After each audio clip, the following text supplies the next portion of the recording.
Alors d'ailleurs, ça m'a fait sourire. T'as parlé de mini-dépression, mais genre, c'est quoi une mini-dépression? C'est une dépression en fait. C'est vrai. Peut-être on minimalise tout ça. Et du coup, pourquoi un spectacle avec un thème pareil Le nom inarrêtable, c'est la petite blague. Parce que quand on ne parle énormément en anglais, je suis pas bilingue en anglais. C'est pour ça que je joue dessus sur scène. C'était pas prévu à la base. Parce que j'avais écrit plein de sketchs, plein de textes. Et mis bout à bout, j'allais trouver un thème qui parle à peu près à pas mal de personnes. C'est pour ça que je me suis dit, pourquoi pas Unstoppable? Et pour dire aux gens, bah, de venir inarrêtable, ça va être un spectacle qui va avoir de l'énergie, ça c'est punchy et ça va être sympa. et pourquoi c'est important pour toi justement de parler de sujets de santé mentale? Parce que finalement, c'est un peu ça. Tu vois, enfin, on est sur des sujets de vie qui concernent un peu tout le monde, on est sur des problématiques qu'on connaît. Pour faire un spectacle, c'est que ça a quand même un sens pour toi de parler supplémentaire. Il y a des moments où il y a des personnes où on n'a jamais vécu d'être pubertaire ou un peu en sorte de mini-dépression. Après dépression, je pense que c'est autre chose, mais c'est soit être un peu dans le creux de la vague, je préfère dire ça, où bah rien ne va. Et des fois, ça fait 1 mois, 2 mois, 3 mois, 4 mois, ou si on a vécu quelque chose d'assez dur, c'est difficile de se relever de ça. Parce que souvent, on sort la phrase bateau, soit tu te relèves, ou soit tu restes par terre. Bon, après, moi, je me dis, là, au niveau que j'étais à l'époque, je me dis, bon, bah, tu peux pas descendre plus bas. C'est vraiment ce que je me dis. Mais après, après, je voulais prendre un peu le contre-pied de ça et de me dire, voilà, comment on peut travailler là-dessus en disant, que, bah, ça en parle à tout le monde, et en parler sur le thème de l'humour.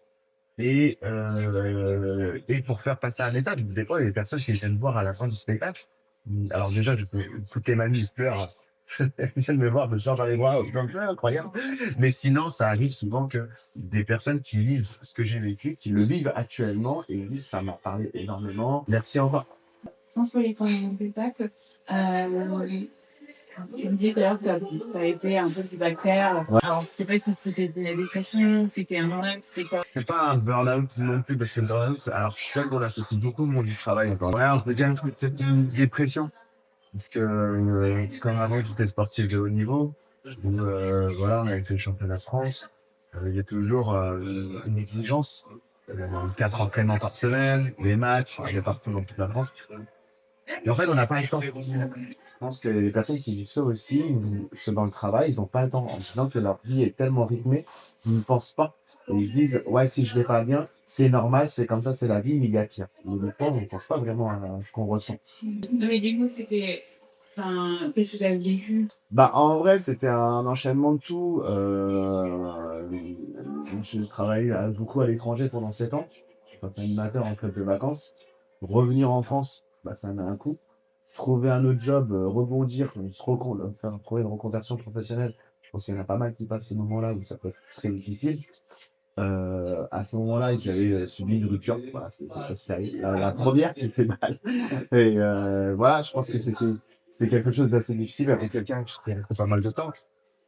C'est vrai que ça, on a du mal à le vivre. Mais après, c'est plus sur le côté familial.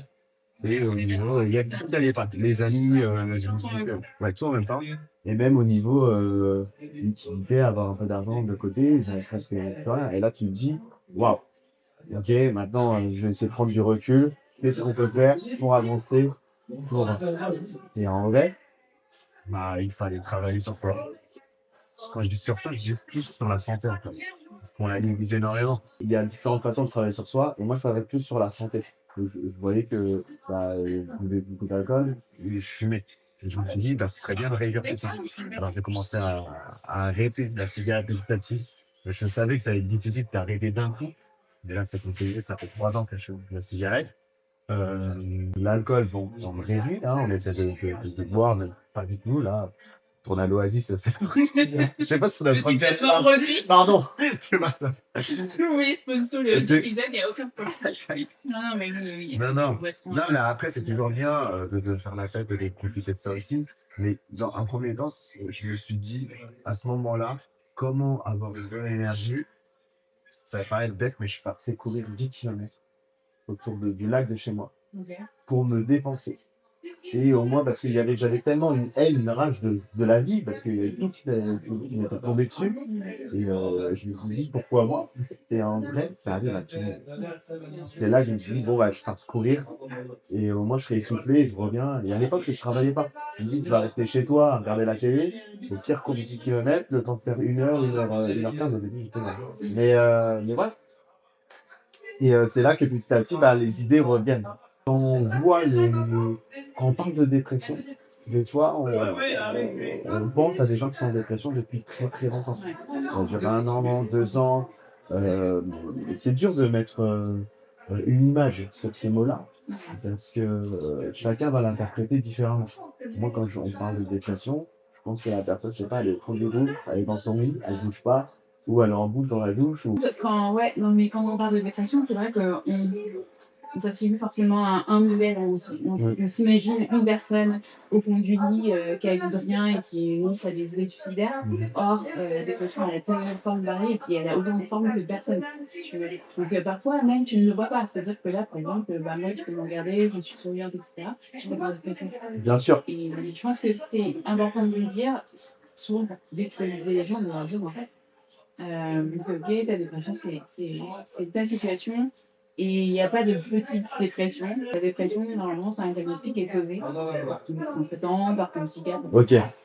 Et puis après, ça passe. Après, sur le moment, il n'y avait pas vraiment une dépression. J'avais pas l'acte médical en disant que c'était une dépression. Mais après, moi, perso, je le voyais. Enfin, par exemple, j'étais vers 14h, 15h. Je pouvais pas. J'étais complètement décalé. T'avais tous les signes. Dans la vie de tous les jours, j'avais goût à rien. Genre, en gros, anniversaire, fête. Pour moi, ça me disait rien. J'avais pas envie. À ce moment-là, par rapport à. Alors, c'était pas par rapport à la rupture, attention, je préfère le dire, parce que c'est un truc beaucoup plus grave et ça, de voir le spectacle. Mais je voulais dire que, à ce moment-là, c'était vraiment difficile. Et c'est vrai, on a le sentiment que le temps s'arrête. Mais en vrai, le temps continue. Mais nous, on se stoppe à ce moment-là. Et c'est là, je pense, qu'est venu le du spectacle. Quand j'en ai parlé avec mon metteur en scène, ce que je voulais faire et tout, il m'a dit, bah, pourquoi tu parles de stopper? Bah, prends la verre, je vais être instoppable. Il n'arrête pas. Du coup, C'est intéressant. C'est aussi un spectacle qui te donne exactement. Après, ce qui est encore plus dur personnellement, c'est que des fois, j'appelle le spectacle Unstoppable et les gens me disent, ils me disent, soit il n'arrête pas, il n'arrête pas, même votre artiste me dit ça. Mais il y a je suis humain, comme tous, il y a des moments où j'en ai pas envie. On est en déprime, ou peut-être un petit moment où on est vraiment dans le down, puis on n'a pas envie et tout. Mais c'est marrant parce que des fois, quand je remonte sur scène et que je fais passer ce message-là, et quand je vois les gens se lever à la fin, ou même m'appeler ou même me remercier, je me dis, bon, bah, c'est bien, il y a du bon dans ce message. Et est-ce que tu as fait des choses quand même à ce niveau-là, quand tu as vu que ça n'allait pas bien, que c'était difficile? Tu as vu quelqu'un? Est-ce que tu as vu un psy? J'ai vu un psy. Ça a duré, mais ça n'a pas trop fait de séance. C'était pas. En vrai, j'ai changé beaucoup avec les personnes qui m'entouraient. Il y avait 15, c'est super. J'ai changé énormément. Je me rappelle, on est parti en vacances à Amsterdam, on a la tête, de bois. C'est drôle. Mais on se rappelle, on est parti sur un peu de tête comme ça et ça nous a fait vraiment du bien. Et après, à cette époque-là, mes amis, j'avais un vécu. C'est là que, à force de partir à l'étranger, de revenir, tu te dis, les amis, c'est les mêmes, mais en fait, on appelle un peu ça des amis captifs. On grandit avec eux et après, on se dit, c'est nos amis pour la vie. Non, c'est nos amis parce qu'ils habitent au même endroit que toi. Mais en vrai, ce ne sont plus les mêmes. Enfin, parce que toi, tu as évolué et eux aussi, ils ont leur projet, mais ils ne s'entendaient pas comme à l'époque au collège. Et c'est là que c'était vraiment difficile. C'était quand il y avait que mon frère, pas de psy, c'était une séance. Mais sinon, je m'étais inspiré, c'est un peu cliché, mais de Franck Nicolas, qui est c'est un coach de motivation personnelle, canadien, français canadien. Je crois qu'il est français, il habite au Canada, c'est ça. Et il fait des conférences, il en fait aussi en France. J'ai juste acheté son livre et j'ai juste regardé quelques podcasts. Et ça m'a aidé, j'ai pas fait des rendez-vous, je suis pas allé à des meetings ou autre, mais de comprendre. Et voilà. Et après, j'ai regardé, après, il y a un autre livre que je conseille, c'est le livre L'Art de la Victoire, de Phil Knight, je sais pas si tu connais. C'est le fondateur de Nike, qui explique en gros tout ce qu'il a vécu. Et en fait, je me dis, là, on parle d'une époque des années 60-70. Nous, c'est à moi, à cette époque-là, on est en 2019. Et je me dis, c'est 2018-2019. Et je me dis, en fait, il y a des personnes qui ont vécu la même chose que toi, 40 ans, 50 ans auparavant. Mais comment ils ont fait? En fait, j'avais plus cette. Ils ont surmonté. Ouais. Parce que dans la vie, tout le monde se fait quitter, tout le monde perd son job, tout le monde perd des amis, se fait trahir, tout le monde ça arrive, des fois ils ont plus d'argent, tout le monde a des addictions. Comment on fait pour. Voilà, il faut juste s'intéresser. Ouais. Et la psy, c'était quoi sur ça? Bon, à l'époque, en fait, c'était pas de qui. Je me demande tes collègues, c'est ça? Non, mais je trouve ça intéressant parce que, alors, juste pour préciser, je trouve que pour le coup, enfin, là, tu as dit que cette situation mais je trouve que c'est hyper genré, en fait, la consultation des psys féminines que les hommes. Tu parles des clients? Ouais. Ah, ok. Les patients, les hommes consultent quand même moins un psy. Et je voudrais savoir si. Pourquoi? Mais voilà pourquoi. Est-ce que. Voilà, c'est ça, on va aller. Parce que mais sur ce côté, l'écoute quelqu'un pour parler de ses problèmes, c'est pas typiquement masculin en fait. C'est vrai, c'est pas masculin parce que dans l'éducation, pour moi, dans l'éducation, dans le domaine du sport, on ne l'apprend pas. On ne dit pas que c'est important. Ça fait paraître un peu comme un signe de faiblesse. Ouais, mais c'est ça qui est fou. Mais parce que on est dans un peu une société où l'homme doit garder ses problèmes, ne pas en parler autour de soi. Et par contre, la femme, si elle a des problèmes, il faut qu'elle en parle. On nous apprend à communiquer. Oui, voilà. Je suis sûr, dans les années, ça a évolué. C'est sûr. Là, je pense qu'il y a un peu plus d'hommes qui vont consulter quand même. Moi, c'est juste à l'époque, c'était une nouvelle expérience, c'était la première fois. Et avec la personne, je trouvais que les réponses qu'on m'apportait, c'était pas si simple que ça. Et je préférais en parler autour de moi, avec un ami ou dans une ville dans l'Essonne, je ne suis pas sur Paris même. Et j'avais pris le psy le plus près de chez moi. Et il n'y en avait pas tant que ça de dispo. Après, il y avait aussi cette chose-là, on n'y pense pas, mais c'est un coût. À cette époque-là, j'avais pas trop d'argent. C'est ça, c'est ça aussi. Et après, j'avais de nouvelles réponses de mes amis qui m'ont m'aider. Et après, mais oui, je le vois, en vrai, je le vois sur 2019, 2020, 2021. Le comportement, il a changé, c'est pareil. Moi, des fois, je le vois, je fais n'importe quoi. Mais après. Arrête, mon ancien toi. Ah ouais, des fois. Et on a tous ça, des fois, on regarde des photos, des vidéos qui datent d'il y a 4 ans, 5 ans, on se dit, mais pourquoi j'ai fait ça? Et voilà. Et vous, c'est un peu Bien, ça va. Non, non, non. Beaucoup mieux, franchement, ça va avec ce qui m'est arrivé là, ces 2 dernières années. Après, ça peut arriver hein, dans les jours. Je ne vais pas dire que voilà, on a tous nos problèmes, on a tous des galères. Ça peut arriver n'importe quand. Mais en vrai, j'ai compris comment ça fonctionne. Que des fois, il y a des moments où ça va pas du tout. C'est normal. Et après, ça va aller très bien. Mais par contre, quand je suis très bien, je suis en mode, je le dis à mes amis, et il y a tout ce qui se passe bien. Il y a tout, travail, relations amoureuses, sentiments, avec les amis, tout. C'est sur le théâtre. Et après, je dis, ça va.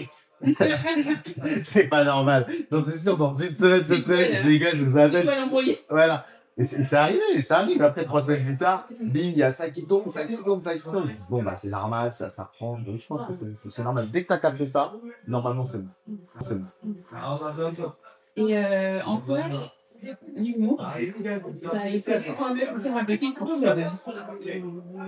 Ah, c'est marrant. Moi, je pense que c'est thérapeutique pour tous les humoristes. Ouais, c'était bien un humoriste, par exemple, un humoriste sur scène qui dit que tout va bien, il se la raconte sur scène, les gens n'ont pas aimé. Donc, ça va être très difficile. Donc, il faut vraiment que ce soit un vrai personnage, tu vois. Mais par contre, quand tu t'expliques un petit peu des galères que tu as vécues, tu pensais que ça allait passer comme ça, mais non, Mmh. c'est là la touche humoristique est là est drôle. Ah, Non, c'est dans le fait aussi. c'est ça. Mais sinon, c'est vrai que la plupart des personnes, des humoristes qui vont sur scène racontent un peu leurs galères, ce qui leur est arrivé dans le train de vie de tous les jours, ou de la société. Des choses qu'ils ne comprennent pas, du coup, ils prennent la contrebalance du style humoristique. Et moi, je parlais pas de Julie Charmeuse, je parlais vraiment, tu vois. Ok, d'accord. Bon. Comment ça a été thérapeutique? Ouais. En vrai, déjà parce que depuis tout petit, j'adorais la scène. Et c'est vrai que des fois, quand on va pas bien, c'est bien d'aller dans les endroits qu'on aime. Et par exemple, moi, les endroits que j'aime, c'est les théâtres. Mais les grands théâtres style italien, Ok. c'est avec plusieurs balcons. Ouais, Ça, c'est ça. je trouve ça très classe. Tu peux me laisser là-bas pendant 2 heures, 1 heure, je reste. Il est tout seul dans moi, j'adore. Après, c'est mon kiff. Et après, quand je faisais beaucoup de scènes dans l'animation, j'avais arrêté. Je me suis dit, ah, ça serait dommage de pas tourner sur scène. C'est pour ça que j'ai suivi une formation pour faire de la scène. Le fait d'être juste sur scène, sur les planches, dans un théâtre, ça me faisait du bien. Et après, moi, à la base, je voulais juste rencontrer les gens. J'étais dans une classe, on rencontrait, c'était cool. Mais c'est petit à petit. J'en sais. Non, c'est petit à petit, à force de faire des sketchs, bah, le projet prend vie en fait. On me dit, bah là, t'as 5 minutes, bah là, t'as 10, bah là, t'as 20, et là, tu vas bientôt avoir 1 heure. Bah, tu peux construire un spectacle, ça te dit, on fait une affiche, on fait un truc. Ok, allez, pourquoi pas? Tu prends une date. Bon, allez, tu prends une date. 50 personnes. Tu viens, tous tes amis. Ils viennent. Tout le monde dit, bah, tout le monde dit quoi? C'est génial, à part le début. Ok, d'accord, on change. Deuxième date. Et après, il y a un théâtre, Le Lieu, où j'ai fait 1 an et demi, je jouais une fois par semaine. Devant 6, 10, 12. Mais au moins, c'était une certaine discipline, une certaine rigueur que j'avais d'aller au théâtre au moins une fois par semaine. Et après, petit à petit, à force de connaître du monde, bah, les gens t'invitent au Comedy Club, te demandent d'aller jouer ailleurs. Et après, on avance sur une gamme au-dessus. Et là, le PS Marie qui m'a dit, bah, pourquoi pas venir jouer. Et là, c'était la 12e ou 13e date là. Vraiment, on arrive en fait. Exactement. C'est juste le spectacle.